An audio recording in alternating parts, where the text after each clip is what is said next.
What's up, guys? Tukey here, back again with another episode of Rebuilding Hockey Town, and let's get right down to business because we have a lot to get to today. Not only do we have to sim the last 31 games of Season 3, but of course it is also trade deadline time, and we'll be making moves based off of the feedback from the polls in the last video, and I'll tell you straight up, Vlasic, Thomas Tatar, Gustav Nyquist, and Xavier Wallet all going to be traded in this episode. Let me say this right up front. Do I have your attention? Are you listening? Are you listening to me? Hello? Are you listening? Good. These trades aren't going to be, well, one of them's going to be, they're big trades. But understand what I explained in the last episode. The difficulties that we're going to have because of contract spots that, the lack of contract spots that every team has, as well as the cap situation. Now, I have these trades, planned out. I have these trades planned out just to make this a little bit easier. Understand that in two instances, we're going to have to take back a player that we don't necessarily want. It's not going to be trading Marc-Edouard Vlasic for Connor McDavid here, all right? I'm taking it slow and steady. With this rebuild, we're going to be getting some solid prospects. That is the goal here. We are getting prospects, okay? At least you know what to expect. You should know to expect that at this point. So just remember, take it easy. Don't have your expectations and your hopes too high. These are lower level trades on the ridiculousness scale. If you don't get it now at this point, that's fine. Anyway, our first trade, Xavier Wallet is going to be sent to the Toronto Maple Leafs. Now, we are going to also have to give up draft picks to make this happen. It is a shame that Xavier has to go, but it is what it is. We are going to give up a 4th and a 5th round pick next year in exchange for prospect defenseman Henry Jokiharju. Medium top 4 potential at 19 years old, a 71 overall. Is this the, is this the best return we might be able to get for Xavier Wallet? Maybe, maybe not. It also helps that they want to trade him, so we are getting somebody with higher value, if not, about equal, slightly higher, perhaps, than Wallet. I really like this trade. I think Jokiharju will be a good addition to this team, and as it is, Wallet has to go. We need to make space for Liljegren and potentially Luke Green. That might not happen. Luke Green might get stuck down in the AHL. We'll see. But yeah, let's get this deal done. Xavier Wallet to Toronto, along with a couple of lower picks for prospect Henry Jokiharju. Like I said, don't have the highest of expectations, and everything will be okay. That's just the first trade. Let's get to the next one, and we need to go visit the Edmonton Oilers. I was very tempted, as you can tell by Vlasic's trade value, very tempted to pull off a blockbuster with Edmonton. I held off, but we are still going to make a somewhat minor move with them. It's certainly not as big as what Vlasic could get us in return, but Gustav Nyquist is on his way out. We are also going to attack on, he's way the hell down here, Tim Gettinger, who is listed as a 4th line forward. I don't think we're going to be able to, give him that time so that he properly develops. He is on his way out. We're also going to have to give up picks. I'm going to try to give up the 2nd round pick from the Blues and the 5th round pick from the Flames. That might be a little bit too low. But in return, we are going after prospect Marcus Niemelainen, the 6'6" Finn, 20 years old with high top 6 potential. I tried to decide between him and Tyler Benson. I went with a forward prospect from another team that you guys will see very shortly. But Markus Niemelainen is on his way. We also, and this is one of those examples, we have to pick up Benoit Pouliot for the rest of the year to make this work. Now, I don't think this will go through. We can try. And actually it will. Okay, cool. When I tested out the trade, I gave up a little bit too much. So I am going to tinker around with this just a little bit. Will that go? Yes, it will. Goddamn, will just the second work? Oh, shit, just the second would work. Okay. Well, allow me then to see if I can just give up a third.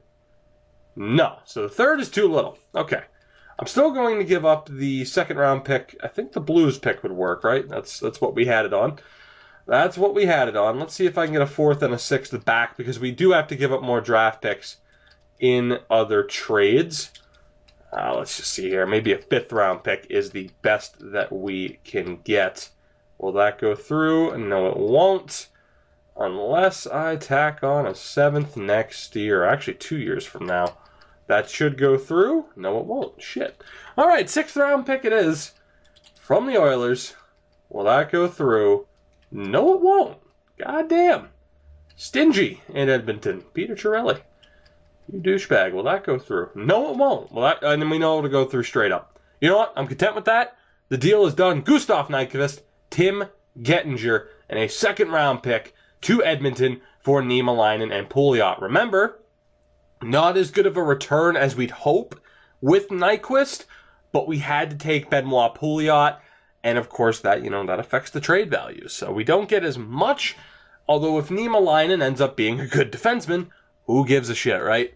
So I am more than content with that deal. And again, like I said, hopefully you had your expectations a little bit further down. But anyway, we have 2 trades left. Thomas Tatar is next.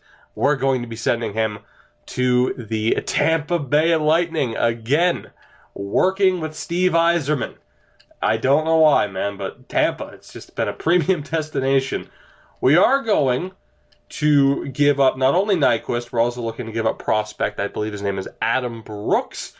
In return, we are getting 2 forward prospects. The first man is Taylor Radish, a star for Team Canada in the past World Juniors. Solid player. We're also going to look to pick up Cole Lind because they want to get rid of him. Now, we are going to have to tack on a draft pick or 2. Is a 4th round pick enough? No, it is not, but it's better than giving up a 3rd. Let me tack on the 6th. Will that go through? No, it won't. We'll try the extra 6th. Steve Yzerman, stingy as always. That should go through. It did not. Steve Yzerman, you don't need to make this difficult for me. Have a 5th round pick way down the road. Feel free. Or don't, and be a dick about it. How about a 6th round pick? Is that good enough? No, it's not. How about an extra 5th round pick this year?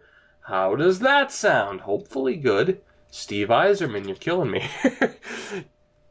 You're killing me. I slightly adjusted what I wanted to give up here. Originally, it was a 3rd.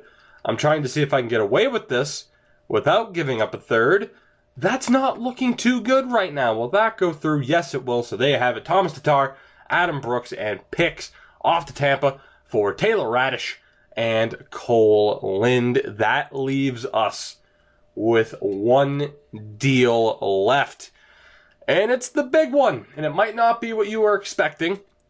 But Marc-Edouard Vlasic is going to be off to the Ottawa Senators. Now, of course, we are going to have to retain his full contract to make this work. But I'm okay with that. He has a 1-year deal. It shouldn't affect us for too long. I'm going to look to give up 4ths way down the line here to make this work, and we need to boost his salary retention all the way up. So this is going to take a while. How about those other matchups in the playoffs, huh? God damn, night 2. It was so weird, though. 5 games on night 1 for the playoffs, only 3 for night 2. But solid game for the Anaheim Ducks. Solid game for the Anaheim Ducks. Ryan Getzlaf, that's what I was talking about, man. Ryan Getzlaf, if he actually looks determined, Calgary could be in trouble. But anyway, let's get down to the main piece of this deal, and it is going to be Owen Tippett, who we had a chance to get. We went with Nico Hischier instead, but we're going to try to pick up Owen Tippett from the Ottawa Senators. We're also going to have to take on the contract of Marc Methot. This should go through. And you know what? Just to be a little bit stingy, as I love to do, 6th round pick is a safety net. And it went through. So there you go. Marc-Edouard Vlasic, Derek Meach, and 2 4th round picks are off to Ottawa in exchange for Owen Tippett, Marc Methot, and a 6th round pick. And there you have it. The trades are in the books. We have one move left to make, and that is to send Nico Hischier back to junior. We actually can't do that yet. I do have to call up somebody. It'll be Liljegren. Nico Hischier back to junior. Our team is set for the remainder of this season. We need to send down Niemelainen, which is fine. But Luke Green, listed as a depth defenseman, whereas Liljegren is listed as top 6. So Luke Green's going to stay down. I could just, bring Marc Methot and send him down to junior. Or down to junior, I wish. Send him down to the AHL. You know what? That's what I'm going to do. Fuck it. I'm also going to call up TJ Brennan and just have him sit there scratched because I don't really care. And it will make the best lines management a lot easier down in the AHL. So let's see. Lind and Radish both need to be sent down. Let's do these 2 moves first. And actually, we might not be able to send down Marc Methot. We might not be able to send him down now that I look at it. Right. Okay, let's undo that really quick. Still be under the cap. Okay, this is something I didn't plan on. Definitely planned on being to the simulation portion at this point. But let's see. If we add Radish, then we need to call up Noah Rod. We also want to call up... we can call up TJ Brennan for the hell of it. Apparently we'd still be under the cap. How exactly? I mean, I get how, but still. Son of a bitch. I didn't have this problem in the test run. So am I freaking out a little bit here? Yeah, I kind of am. So let's just do that straight 1 for 1 to start. And then defensively, we have these 6. And then forwards, do we have 12? No, we have more than 12. Right, so Rod is the 12th. Oh shit, am I accidentally hitting Jarrett Stoll? Is that why that's happening? That would be under the cap. That didn't happen for me before. What did I do? I didn't do anything differently. I'm not sure what's going on. I did the test run for this exact reason, yet I'm still having issues and I don't quite understand it. But there we go. We'll just have to call up Brennan and Fortunas, which is fine by me. And defensively, we have those 6. Brennan and Fortunas can sit there. We are good to go. Let's get these lines set, as we will, one way or another, finish the sim on Season 3 in this episode. So let's get these lines set. I think Turgeon's a better center. Yes, he is. Athanasiou needs to be with Bertuzzi and Baptiste.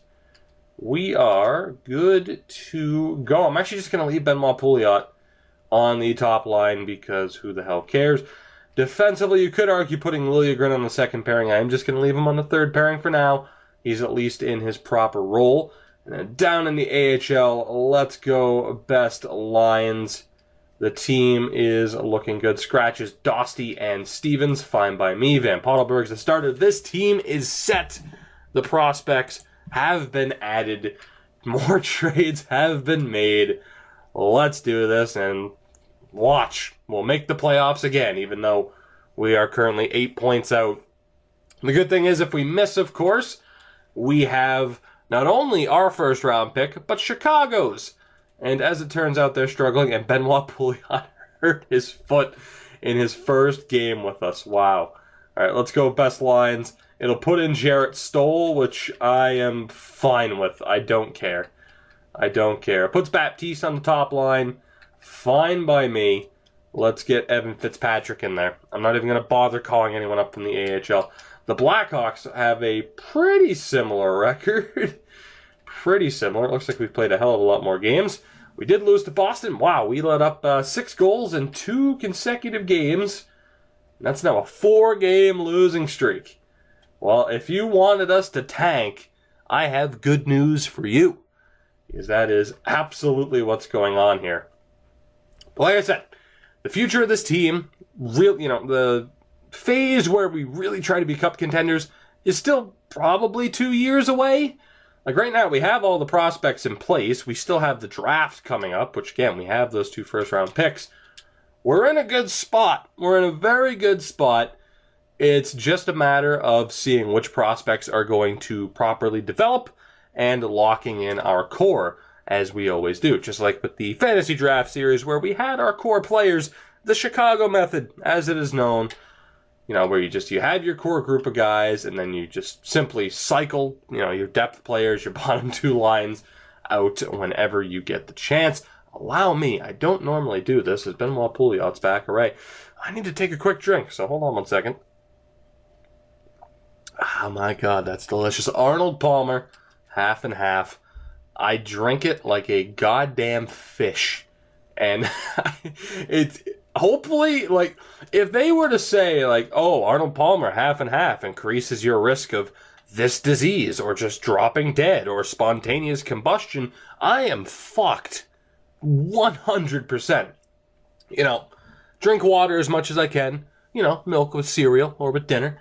But other than that, it is Arnold Palmer half and half. If anyone ever had a right to be sponsored by Arnold Palmer half and half, some people are sponsored by Coca-Cola on YouTube or Twitch. Some people are sponsored by Turtle Beach headsets.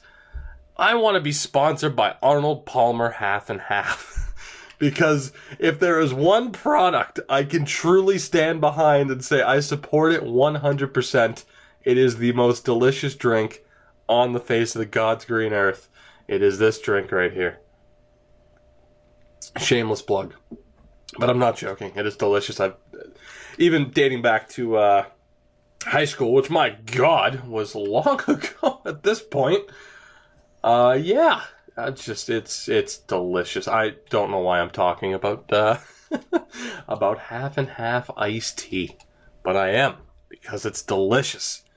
Part of that is because right now we're just simming games.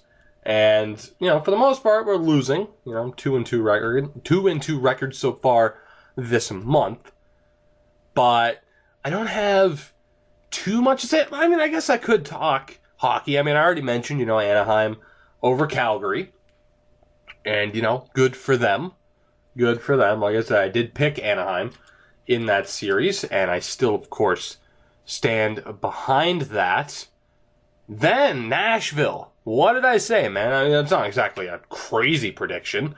But if Pekka Rinne can be at his best, they have a chance. Even though I picked Chicago to win the Stanley Cup, I told you guys I wouldn't be surprised if Nashville were to win that first round series. And that is why. If Pekka Rinne can continue to play like that, they absolutely have a chance. I could see Nashville going to the Cup final. A lot of people hoping for like a Nashville-Montreal Cup final. Holy shit. Even as a Bruins fan, I have to admit that'd be entertaining. I would absolutely... I don't know, man. I want to say I'd absolutely be rooting for Nashville, but I've been a fan of Shea Weber for so long. And, of course, my affection for Claude Julien. But, yeah. And then, of course, Washington and Toronto. Poor Toronto, man. I mean... To blow a lead in the first game over the Caps, you were winning within a minute with Mitch Marner's goal. I do hope, and I know it sounds sarcastic, I'd like for Toronto to get a game or two in that series. I said, of course, it would end in 5. It would be nice for that fan base. Like, for example, if there was a deal to be made that the Leafs can win 2 games, but you can never use the hashtag Leafs are actually good ever again, I'd be okay with that, right? I'd be okay with that. I mean, I get it. It's Toronto, and you've had some really hard times. But we get it. Yeah, you made the playoffs. You got to be kind of decent to make the playoffs, even though, let's be honest, I don't think Toronto, or Boston for that matter, would have made the playoffs if the Islanders, or actually not even the Islanders, but if the Florida Panthers and the Tampa Bay Lightning weren't decimated by injuries this year. I think I'd be talking to all Maple Leafs fans, which is funny because they're in the first two spots in this sim. I think we'd be mutually discussing what our teams can do in this offseason to actually make the playoffs next year, because neither of us would be in. But hey, we're in. Take advantage of it, right? I mean, the Bruins won that first game against the Sens. Toronto showed a little bit of life, although it's hilarious that Tanner Glass and Tom Wilson have both scored in this postseason. Yeah, the superstars really stepping up, right? The superstars are stepping up. That is for sure. Just hilarious, though. Absolutely hilarious. We are almost done. Okay, Chalowski. I was like, oh, what injury is this? We'll just go best lines again. Down in the AHL, our record is garbage. This is probably one of my worst seasons with a team. You can't be surprised, of course, given who we have traded. We have made so many moves before the season and, of course, during the season. So, certainly not surprised. But, yeah, not often we end up with a losing record. I think we're already guaranteed to miss the playoffs. Let's go best lines. The good news is it puts Svechnikov on the top line by default. Let's also go best lines down in the AHL just in case anybody has progressed. It didn't look like it, though. So let's see. 69 games down. 69 games down. Game 70 against the San Jose Sharks is a 2-1 loss. We're actually just going to keep Fitzpatrick in against the Buffalo Sabres. The Griffins, though, have a hell of a record despite their tremendous amount of roster changes as well. Of course, it hasn't just affected the main team. The Griffins have undergone a ton of changes as well.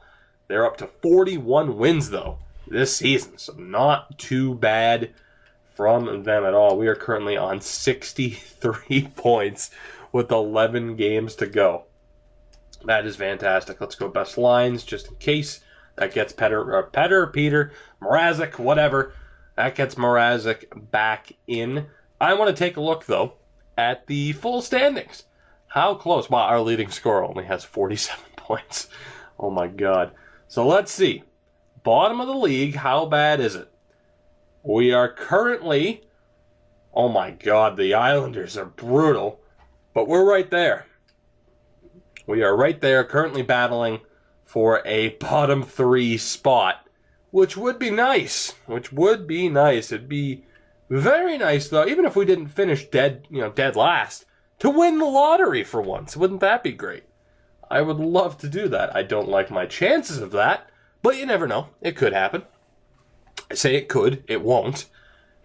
It won't.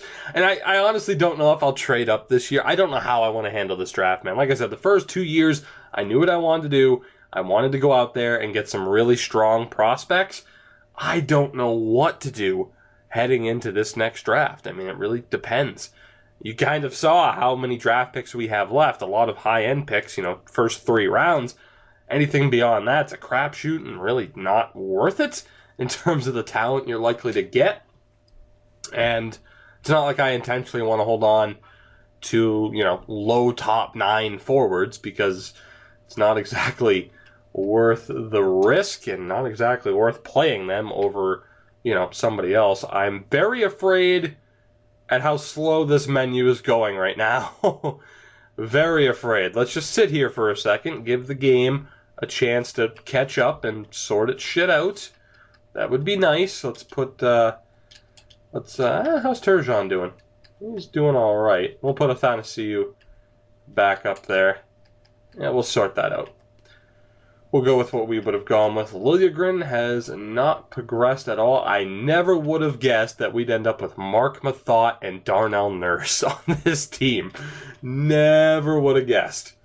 But it has been that kind of series. That is for sure. Expect the unexpected in rebuilding Hockey Town. I am so scared that this is going to freeze on me, because I'm recording this relatively late, and I don't know if I have the time to redo this. The good news is, of course, if you're listening to me right now, everything works out. So, hooray. I'm almost afraid to go back to the menu now, though.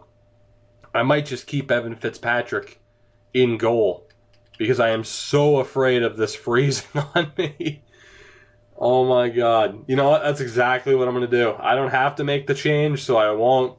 Mrazek can sit for the last 4 games, and we'll just move forward. Man, the Griffins might break 50 wins. They have quite a few games left, too. One hell of a season for them. You know, mixed success throughout these series with our AHL team. But the Griffins right now have a chance to be the best team we have had yet. The Red Wings have finished the regular season, though, with a 34-44-4 record. Of course, we did not make the playoffs, as you would expect. The Griffins 1 win away from 50. But let's take a look. Let's take a look at the stats, the final standings and all that before simming through the rest of the playoffs. And, of course, we'll be able to keep an eye on the Griffins. We finished last in the division by 10 points. The Maple Leafs took home the President's Trophy by 4 points over the Preds. And let's see, way the hell down here, we finished 27th. One more win than the Philadelphia Flyers, but of course we have a good shot at a top 5 pick. I'm okay with that. And then Chicago, did they make the playoffs? No, they didn't. Chicago, despite finishing with 89 points, missed the playoffs. So we are guaranteed 2 lottery picks. Or not 2 lottery picks, but, 2 picks inside the first 14 with 1 really high-end pick. So that is fantastic. Down in the AHL, the Griffins, how are they doing league-wide? They're not doing too bad. Of course, the West Coast teams play fewer games. That's why there's such a huge point difference there. But not a bad season for the Griffins, and we'll see what they can do in the postseason. Let's take a look, though, at our player stats. 54 points for Anthony Mantha, 47 for Larkin, 45 for Radek Faksa. Pionk, 34 points, 22 goals. Not too bad. Baptiste, 32 points. Athanasiou, 29.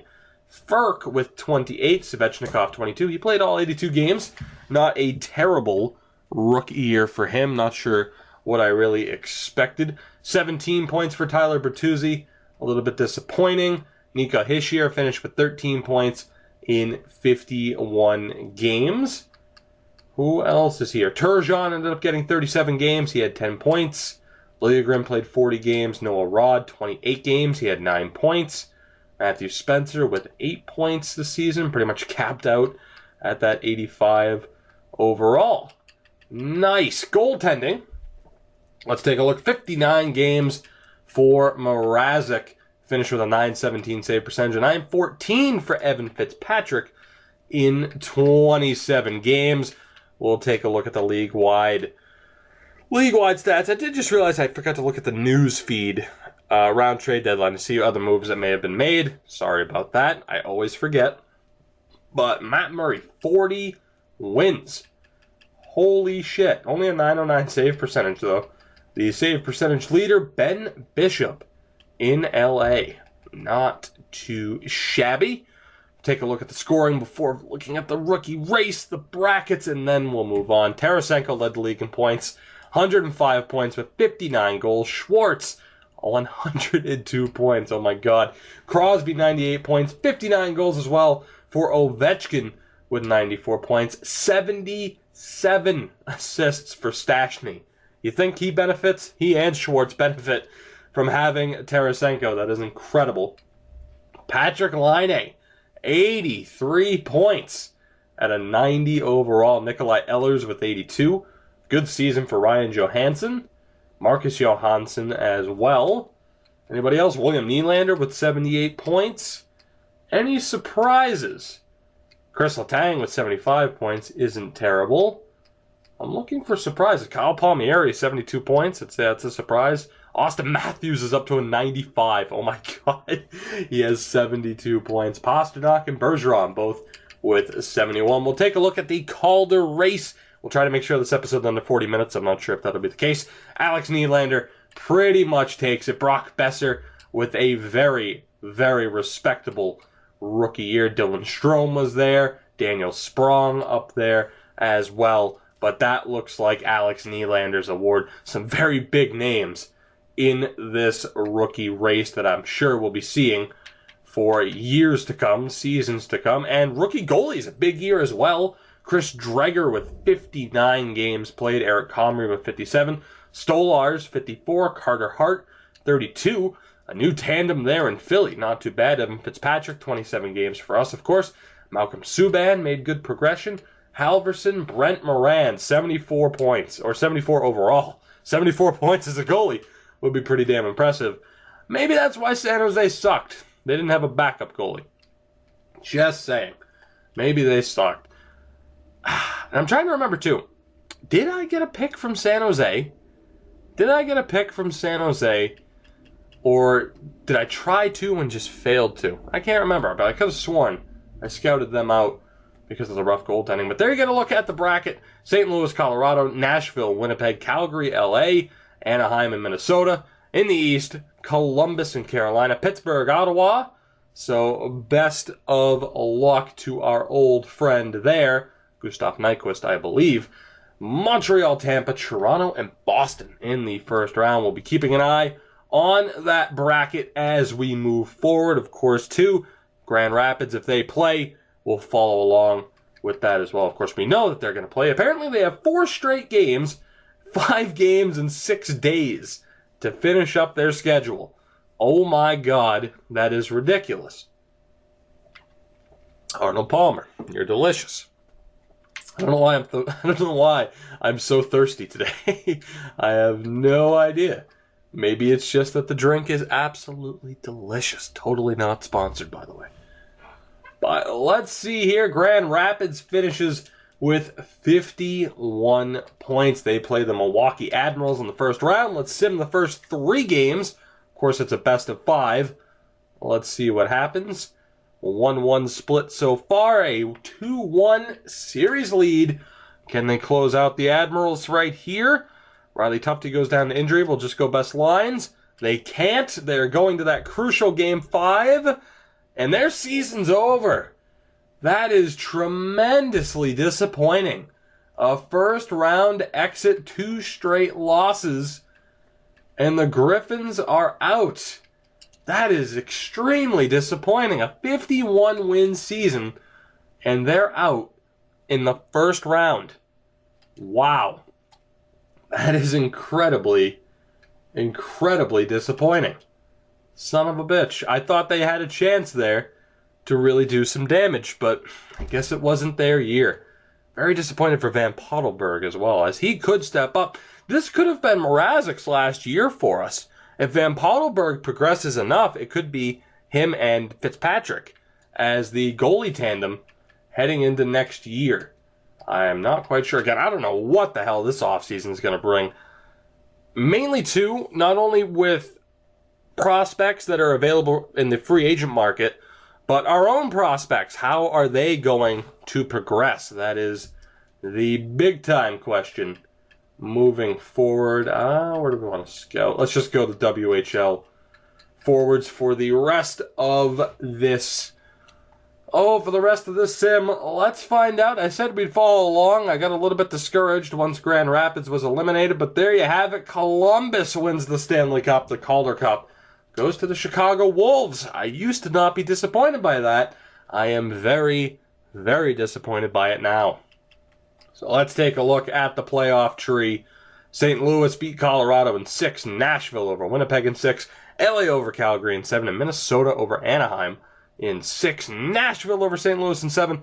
LA over Minnie in 6. LA over Nashville in 7 to get to the final, where they lost to Columbus in 6. So let's see. Columbus beat Carolina. Pittsburgh beat Ottawa. Montreal beat Tampa. Toronto beat Boston. Montreal swept Toronto. Columbus beat Pittsburgh in 7. Maybe a little bit of foreshadowing. Columbus beat Montreal in 6, and then, of course, LA in 6. Milwaukee at least lost to the Rockford Ice Hogs in that second round. So Columbus, let's take a look. I keep forgetting to do this. I keep meaning to do this. Let's take a look at the Stanley Cup winning team. I wish I had done this for the first few seasons. I always try to remember. Sometimes I forget. But let's take a look at the forwards as a whole. They had Wenberg, who had a great postseason. Nick Foligno, Atkinson, pretty much the same. They added Jesper Fast from the New York Rangers. Bjorkstrand, now a permanent part of their offense. Carlson, Anderson, Pierre-Luc Dubois, of course, up to an 88 somehow. Boone Jenner, 1 point in 24 games. But the Columbus Blue Jackets are champions. Zach Werenski up to an 89 overall. That defense pretty much the same aside from the addition of Dmitry Kulikov. Interesting. The goaltender Bobrovsky, yes it is. Korpisalo also there as well. But Bob was the man with a .930 save percentage. There you have your Stanley Cup champions, the Columbus Blue Jackets. Let's take a look at the awards as we wrap up this episode. Man, am I running out of steam? I'll never tell. Vladimir Tarasenko wins his 3rd straight Art Ross trophy. No surprise. He also wins the Hart. 3 seasons down, 3 Hart trophies for Tarasenko. Chris Letang wins the Norris. Not too bad. The Lady Bing to Tarasenko. Alex Nylander follows up. That's interesting. Matthews, William Nylander, and then Alex Nylander. For the Calder, the Conn Smythe goes to Wenberg. I can't say I disagree.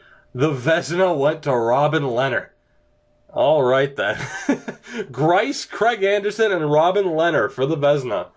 Very interesting. Henrik Lundqvist won the Jennings. He and Frederik Andersen.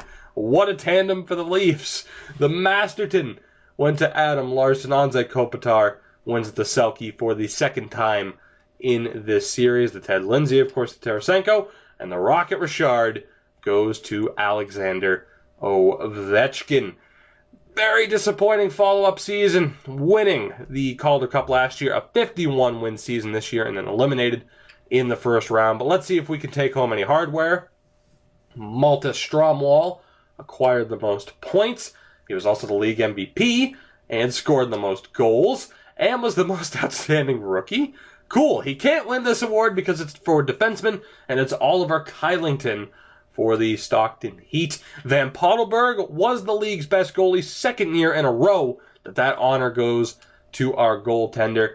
Mackenzie McEachern, the MVP of the playoffs. Stromwall takes home another award. I believe that's Reese Wilcox for the Lehigh Valley Phantoms, and Mackenzie Blackwood also takes home some hardware.